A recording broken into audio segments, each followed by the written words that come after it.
रोग लगातार बढ़ते जा रहे हैं। दिन प्रतिदिन नए नए रोग आते जा रहे हैं। हम आज इस विषय पर पूरे तरीके से समझने की कोशिश करेंगे कि रोगों का एग्जैक्टली मूल कारण क्या है। वैसे तो हर पैथी में अलग अलग ढंग से बताया गया कि रोग का ये कारण है, रोग का वो कारण है, लेकिन जिस प्रकार यूनिवर्सल ट्रुथ होता है वैसे ही समझने की थोड़ी सी जरूरत है कि रोग का मूल कारण कहां से है।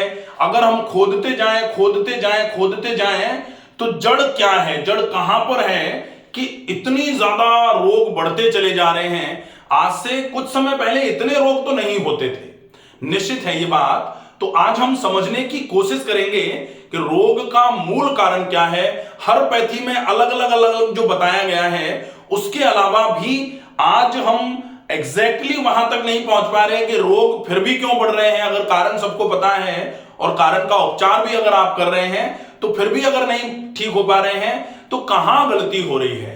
वीडियो में अंत तक बने रहें ताकि आप इस पूरी जानकारी को बहुत अच्छे तरीके से समझ पाएं। कोशिश करिए, अगर आप इस चैनल पर नए हैं, इस वीडियो को पहली बार देख रहे हैं, तो इस पूरे चैनल को सब्सक्राइब जरूर कर लीजिए ताकि आप तक भविष्य में जो भी वीडियो बनाए जाए उनके नोटिफिकेशन पहुंचते रहें। रोग का मूल कारण, तो सबसे पहले चूंकि मॉडर्न साइंस में जब भी हम बीमार होते हैं तुरंत ही हम मॉडर्न साइंस की तरफ एलोपैथी का इलाज लेने के लिए जाते हैं, तो हम देखेंगे रोगों का मूल कारण कौन क्या मानता है। तो एलोपैथी में जनरली एक सेंटेंस बोला जाता है, germs are the main cause of diseases, कि बीमारियों का कारण क्या है, जर्म्स हैं। जर्म्स मतलब वायरस, बैक्टीरिया, प्रोटोजोआ, फंगस, ये सारी चीजें बीमारियों का मूल कारण है। अगर एलोपैथी में जो कहा जा रहा है ये ठीक होता तो डेफिनेटली जर्म्स तो हर जगह पाए जा रहे हैं। अगर आपका कोई भी व्यक्ति हॉस्पिटल में भर्ती होता है और हम 3-4 लोग किसी को देखने के लिए हॉस्पिटल जाते हैं तो आते समय किसी को सिर में दर्द, किसी को उल्टी दस्त हो गए, किसी को बुखार आ गया, लेकिन किसी को हुआ और बाकी को नहीं हुआ। तो बाकी को अगर नहीं हुआ इसका मतलब क्या है कि हॉस्पिटल में जो जर्म्स थे, हॉस्पिटल मतलब वहां तो डेफिनेटली माहौल वैसा रहता है, मरीज ही मरीज रहते हैं, तो खूब सारे पैथोजेनिक एक्टिविटीज जो है ना वहां पर ज्यादा रहती है, पैथोजेंस ज्यादा मात्रा में वहां होते हैं। गंदगी जहां ज्यादा हो वहां और ज्यादा पैथोजेंस रहते हैं। तो हॉस्पिटल में चूंकि मरीज ज्यादा होते हैं इसलिए वहां पैथोजेंस की जो वॉल्यूम है वो ज्यादा होती है, और वहां जाने के बाद अगर लौट करके आने के बाद कोई बीमार पड़ता है तो इसको बोला जाता है हॉस्पिटल एक्वायर्ड इंफेक्शंस, कि हॉस्पिटल में जाने के बाद जो इंफेक्शन हुए वो इंफेक्शन आपको लगे। इसको नेजोकॉमियल इंफेक्शन भी बोला जाता है कि आप हॉस्पिटल में जाके आए और हॉस्पिटल में जाने की वजह से वहां से कोई ना कोई वायरस, बैक्टीरिया, पैथोजेनिक ऑर्गेनिज्म ले आए अपने शरीर पर, उसने आपके शरीर में रोग पैदा कर दिया। लेकिन अगर 4 लोग गए थे तो लेकर तो 4 वही आए होंगे, 4 में से 1 बीमार हुआ, 3 बच गए। क्यों? क्योंकि जो बीमार हुआ उसकी रोगों से लड़ने की क्षमता थोड़ी कम थी, इम्यूनिटी थोड़ी कमजोर पड़ी, और इम्यूनिटी के कमजोर होने की वजह से उनके शरीर पर वो रोग कारक रोगाणु हावी हो गए, तब जाके उन्होंने रोग पैदा कर लिया। ठीक है। वैसे एक और बहुत अच्छी कहावत बोली जाती है, germs do not cause disease but they are found in disease condition. Disease condition में पाए जाते हैं, वो बीमारी पैदा नहीं कर सकते। कब बीमारी पैदा करेंगे वो? जब कंडीशन डिजीज्ड होगी, जब शरीर कमजोर होगा, जब शरीर में क्षमताएं कमजोर पड़ेंगी, तो फिर कोई भी बाहर का व्यक्ति आकर के, कोई भी बाहर का पैथोजन आकर के शरीर को खराब करने का काम करेगा। पहला। दूसरा, तो ये तो डेफिनेटली ये कारण अपने समझ में आया कि भाई एक ये कारण है, तो इसको मूल कारण नहीं बोला जा सकता कि जर्म्स ही केवल बीमारी करा रहे हैं, नहीं, ऐसा नहीं है। तो फिर दूसरे नंबर पर आता है आयुर्वेदा। आयुर्वेदा में जनरली कहा जाता है कि दोष जो हैं जब बिगड़ते हैं तब फिर रोग होता है। आयुर्वेदा कहता है रोगस्तु दोष वैषम्यम। आप प्लीज वीडियो में बने जरूर रहें ताकि आपको ये अंत तक पूरा समझ में आ जाए कि रोग आजकल जो फैल रहे हैं चाहे वो इन्फेक्शियस डिसीजेज हो, चाहे वो लाइफस्टाइल इंड्यूस्ड डिसीजेज हो, उनका कारण क्या है। ठीक है, तो आयुर्वेद में कहा जाता है रोगस्तु दोष वैषम्यम। कब होते हैं? जब दोष विषम हो जाए। तो दोष क्या है? वात पित्त कफ, ये 3 दोष हैं, वात पित्त कफ। तो जब ये विषम हो जाते हैं तब रोग होता है। लेकिन इनके विषम होने में भी कोई ना कोई चीज तो रेस्पॉन्सिबल है। ये डायरेक्ट ऐसे तो विषम हो नहीं जाएंगे, कुछ ना कुछ गड़बड़ी होती है, आहार विहार में गड़बड़ी होगी, तब जाके कहीं ये विषम होंगे। तो रोगों का विषम, दोषों का विषम होना कारण नहीं माना जा सकता रोग का। रोग हो जरूर रहे हैं कि दोष जब विषम हो जाएंगे तो रोग हो जाएगा, लेकिन दोष विषम होने के लिए कुछ इंसान को करना पड़ेगा। अगर मान लो बीमार किसी को होना है तो दोषों में विषमता आनी चाहिए, और दोषों में विषमता कोई ऐसे नहीं आ जाएगी कि भैया आ जाओ दोषों में विषमता आ जाए, ऐसे तो आएगी नहीं। कुछ करना पड़ेगा, कुछ जो करना जरूरी होता है उसको छोड़ना पड़ेगा, तब जाके कहीं दोष विषम होना चालू होंगे। तो ये क्लियर हो जाता है। अब आयुर्वेद में एक और स्लोगन है, एक और बहुत अच्छा मंत्र है, एक तरीके से सूत्र बोला जाता है, वो है, आप बोलते हैं सर्वेषाम रोगाणाम निदानम कुपितः मलः। कि रोग क्यों हो रहा है? क्योंकि मल कुपित होना चालू हुआ है। निदान क्या है सारे रोगों का? मल का कुपित होना। लेकिन मल के कुपित होने के लिए भी तो कुछ चाहिए ही होता है। मल डायरेक्ट ऐसे ही कुपित नहीं होगा। आपने खा क्या लिया, आपका पाचन तंत्र कैसा था, आपने उसको पचाने के लिए व्यायाम किया कि नहीं किया, तो ये जब गड़बड़ होगा तब जाकर के कहीं ये वाला सेंटेंस जो है ये बिल्कुल सर्वेषाम रोगाणाम निदानम कुपितः मलः, अपन इसको लेके चलते हैं हमेशा कि अगर आपको ठीक होना है तो सबसे पहले इस सेंटेंस को याद रखना पड़ेगा। इसके बाद हम आते हैं नेचुरोपैथी में। नेचुरोपैथी में भी बिल्कुल यही वाला सेंटेंस है। उसको हम बोलते कैसे हैं? क्या बोलते हैं? सर्वे रोगा मलावसा। नेचुरोपैथी में इसको बोला जाता है सर्वे रोगा मलावसा। मतलब सबके सब रोग कब होते हैं? जब शरीर में मल वास करना चालू करता है। शरीर में मल अगर रुकना चालू होगा तो रोग होना चालू हो जाएंगे। ये नेचुरोपैथी में माना जाता है। फिर जो साइकोलॉजिकल डिसऑर्डर्स जितनी आजकल आ रही हैं, जो भी साइकोसोमेटिक डिसऑर्डर्स हैं चौथे नंबर पर, उनमें बोला जाता है अप्रसन्नस्य चिंतस्य सर्वे रोगा भवन्ति। अगर रोग हो रहे हैं तो चिंता और अप्रसन्नता जो है इसका भाव सारे के सारे रोगों को करा रहा है। अगर हम साइकोसोमेटिक डिसऑर्डर्स को देखें, डिप्रेशन आ रहा है, एंजाइटी आ रही है, सिजोफ्रेनिया आ रहा है, कहीं किसी को ओसीडी हो जा रहा है, किसी को डिप्रेशन के बहुत सारे फेजेस होते हैं वो हो जा रहा है, मैनिया हो जा रहा है, तो ये सारा का सारा क्यों है? क्योंकि अप्रसन्नता और चिंता है मन में लगातार। तो अप्रसन्नता और चिंता, अप्रसन्नस्य चिंतस्य सर्वे रोगा भवन्ति। इसको लिखेंगे अप्रसन्नस्य चिंतस्य सर्वे रोगा भवन्ति। चिंतस्य सर्वे रोगा भवन्ति। तो रोग कब हो रहे हैं? जब अप्रसन्नता और चिंता रहती है। अब हम जैसे ये तो हो गया साइकोसोमेटिक डिसऑर्डर्स का। अब हम जाते हैं एक और इन सारे रोगों का कारण माना जाता है जो सामान्य तौर पर रामचरितमानस में लिखा गया, मोह सकल व्याधिन कर मूला।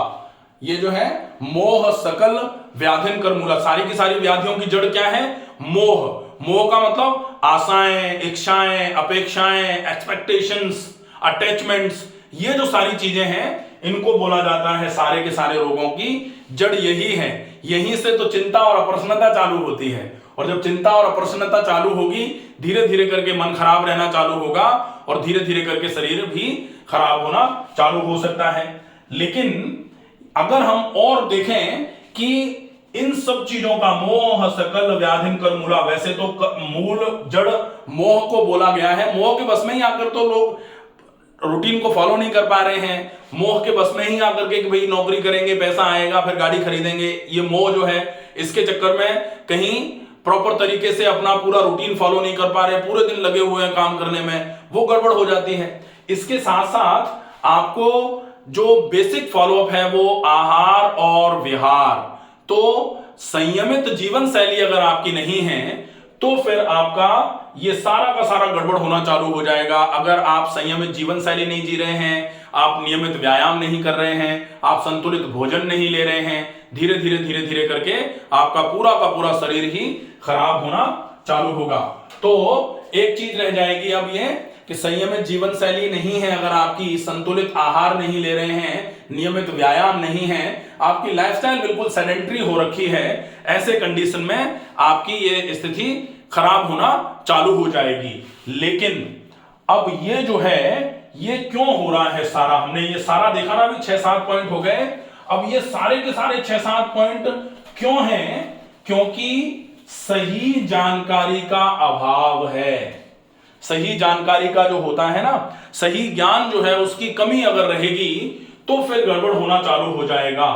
तो अब सही ज्ञान की कमी, जर्म्स, फिर उसके बाद आयुर्वेदा में दोषाज, फिर मल का वसना निदान वही है, नेचुरोपैथी में सर्वे रोगा मलावसा, उसके बाद फिर अप्रसन्न से चिंतस्य।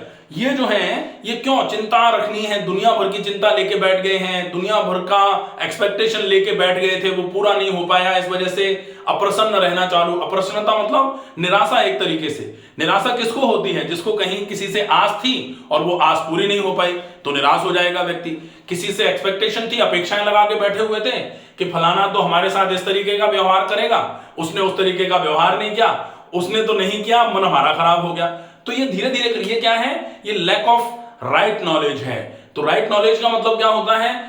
सब अपना अपना स्वतंत्र हैं, हम किसी से बहुत ज्यादा एक्सपेक्टेशन नहीं रखेंगे, उतना ही हम ठीक रहेंगे, और क्या जरूरी है उसको रेगुलर करना और क्या जरूरी नहीं है उसको बहुत ज्यादा दिमाग में बिना रखे हुए छोड़ देना।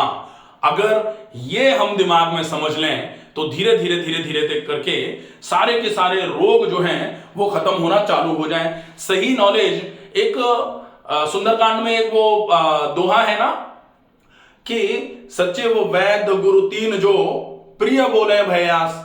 तो सचिव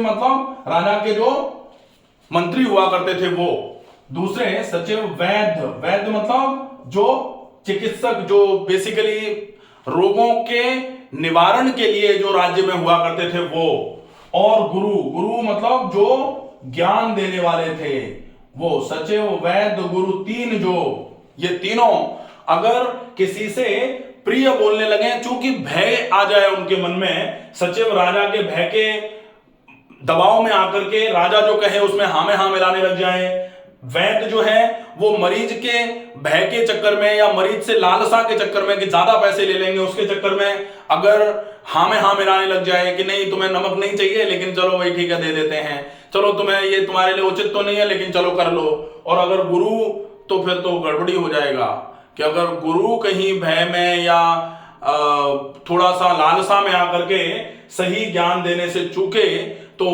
मान लो कि बड़ा विनाश होने वाला हो जाता है। और इसीलिए कहा गया सचिव वैद्य गुरु तीन जो प्रिय बोले भयास।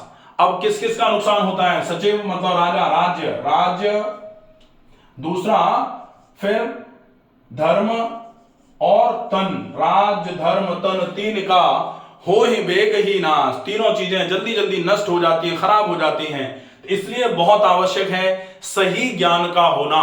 और सही ज्ञान जहां से भी जो भी आपके हित में बोले उसको पूरे तरीके से सुन करके आप अगर सही तरीके से फॉलो करना चालू करेंगे, निश्चित ही रोगों का जड़ से नाश होना चालू हो जाएगा। रोगों का नाश करना है जड़ से, है तो रोगों का अगर जड़ से नाश करना है तो सही ज्ञान की आवश्यकता होती है, सही जानकारी की आवश्यकता होती है। सही जानकारी अगर आप तक पहुंचे तो आप उसको सही तरीके से एक्सेप्ट करके जो जरूरी चीजें हैं उनका अच्छे तरीके से फॉलोअप चालू कर दीजिए। आपके रोग धीरे धीरे करके बिल्कुल खत्म होना चालू हो जाएंगे। और सही जानकारी में सबसे पहली चीज कौन सी आती है? अच्छा रूटीन। डेफिनेटली सारे के सारे रोगों की जड़ यही है कि आपका रूटीन खराब होता जा रहा है। सोना, जागना, पूरे दिन एक ही जगह बैठे रहना, व्यायाम बिल्कुल भी नहीं करना, या फिर थोड़ा बहुत करना तो पता नहीं कैसे कर रहे हैं, तरीका सही नहीं है। खाने पीने में मन के अनुसार भोजन कर लेना, मन के अनुसार नहीं, शरीर के अनुसार या फिर आपकी आवश्यकताओं के अनुसार भोजन होना चाहिए। मन के अनुसार भोजन कर लिया तो भोजन करने के अनुसार आपको व्यायाम करके उसको बचाना भी चाहिए था, लेकिन वो हो नहीं पाता, जिसकी वजह से शरीर में धीरे धीरे करके सर्वे रोगा मलावसा, सारे के सारे रोगों की जड़ शरीर में मल का वास करना हो जाता है, और मल अगर वास करेगा तो रोग पैदा कर देगा। लेकिन कब वास करेगा? जब आप अच्छे तरीके से खाना नहीं खाया, आपने सही तरीके से व्यायाम नहीं किया, आपकी लाइफस्टाइल खराब थी, तभी आपका सर्वेसाम रोगाणाम निदानम कुपिता मला होगा, तभी आपके दोष खराब विषम होना चालू होंगे, और तभी आपके जर्म्स, जब शरीर कमजोर पड़ेगा तब जाके जर्म्स आपके शरीर में एक्टिव होकर के रोग पैदा करना चालू कर सकते हैं। इसलिए इनको बेसिक कारण नहीं माना जा सकता। बेसिक कारण आपकी सिर्फ लाइफस्टाइल है। लाइफस्टाइल जब तक आप नहीं सुधारेंगे तब तक आपको ये चीजें पूरे तरीके से, रोग से आप मुक्ति पा ही नहीं सकते। जो लोग कहते हैं ना कि 15 दिन एक नुस्खा कर ले रोग से पाए, हमेशा के लिए मुक्ति नहीं मिलेगी भाई। आप तब तक रोग से मुक्त नहीं हो सकते जब तक आप अपने ट्रैक को बिल्कुल क्लियर नहीं कर लेते हैं। तो ट्रैक क्लियर मतलब आपकी लाइफस्टाइल, आपकी डाइट, आपकी एक्सरसाइजेज, जब तक ये सब कुछ सही नहीं होगा तब तक आप पूरे तरीके से रोग मुक्त नहीं हो सकते। आशा है ये वीडियो आपको पसंद आएगा। ज्यादा से ज्यादा लोगों तक इस वीडियो को पहुंचाएं ताकि रोग के असली स्वभाव को कौन करा रहा है, रोग की असली जड़ कहां है, जब आप ये समझेंगे तो फिर आप कॉन्स्टिपेशन से लेके कैंसर तक के किसी भी रोग को धीरे धीरे करके, थोड़ा समय जरूर लगता है, कभी कभी बहुत ज्यादा धैर्य रखने की आवश्यकता लगती है, टाइम भी कभी कभी बहुत ज्यादा लग जाता है, लेकिन रोग जरूर ठीक होगा। स्वस्थ रहिए, सुरक्षित रहिए। धन्यवाद।